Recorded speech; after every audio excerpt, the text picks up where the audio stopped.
palju mul on siis üldse võimalik see esimesel aastal teenida?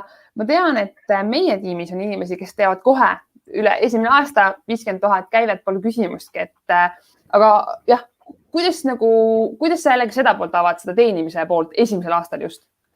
Jaa, tead, see sõltub väga sageli inimesest. Ma olen näinud inimesi, kes esimese aastaga teevadki 50 tonni ja rohkem.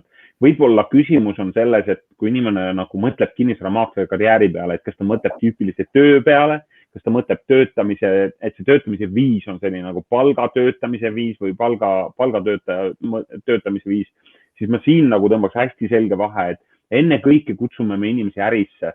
Kutsume teid ärisse võtma Arkovara bränd, kõik meie teadmised, seesama koolitused, treeningud ja ehitame selle peale.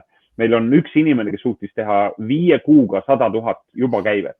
Ehk siis tegelikult see sõltub paljuski inimest. 50 000 on väga tehtav. Tead, millest see sõltub? Kristjan, see sõltub väga paljuski sellest, kas inimene on nõus oma harjumusi muutma. Nii et raha number väljendab üldiselt meie harjumusi ja see on jälle õpitav. Ma isiklikult olen tajunud, kuidas see on õpitav, kuidas see mõtteviis peab muutuma. Nii et meeles pidama peab lihtsalt seda, et kõik need oskused on õpitavad ja ootused ja oskused peavad käima omavahel käsikäes.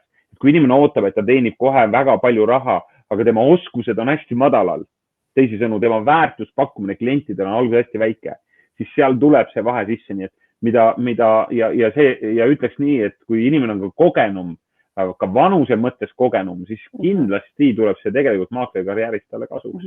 Sellepärast, et tal on mingid ootused juba elus nagu paigas ja ka mingid oskused, et ta saab nende pealt hakata liikuma. Nii et